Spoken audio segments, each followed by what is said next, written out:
Deviens entrepreneur. Sors de ta zone de confort et crée-toi ton indépendance. Qu'est-ce que la zone de confort? Pour moi, je vais comparer ça à de la bouse de vache, à du fumier par exemple. Et donc en fait, la zone de confort, c'est un tas de fumier dans lequel on a réussi à se mettre bien confortablement, c'est bien cosy, c'est bien confortable, et en plus de ça, il y fait chaud.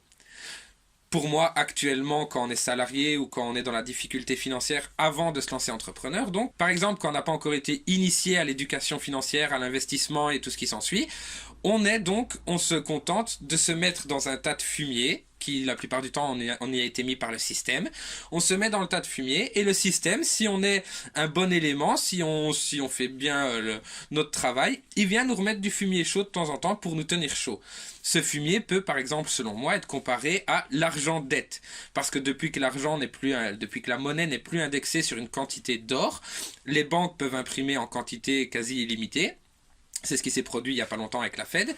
Et donc du coup, ça fait que pour moi, ce fumier qu'on nous met pour nous tenir chaud, c'est l'argent-dette que les États créent actuellement, que les banques créent actuellement.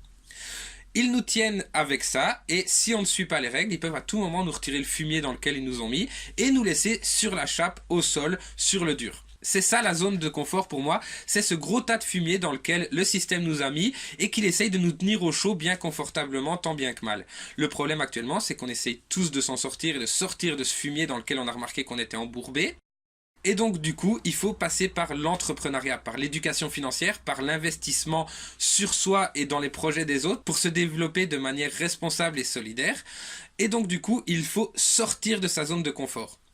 Comme le dit le terme, la zone de confort, ce tas de fumier qui nous paraît si confortable et on s'est fait à l'odeur donc ça va, cette zone de confort, une fois qu'on en sort, une fois qu'on l'enlève, on se retrouve sur la dalle, sur le béton, sur le dur.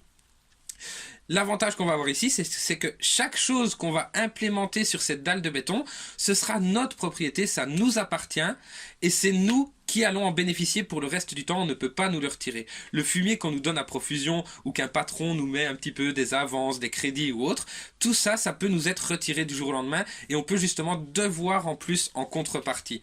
Parce que eux nous prêtent du fumier, mais nous rendons du temps, de l'argent, de la sueur. Nous, on leur rend ça, or qu'eux, ils nous amènent du fumier qu'ils ont imprimé tout simplement, qui sort de nulle part.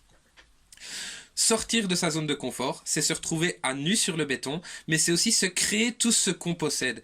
Donc, je me retrouve à nu sur le béton, c'est moi qui vais aller travailler pour avoir mon matelas qui m'appartiendra, qu'on ne me retirera pas.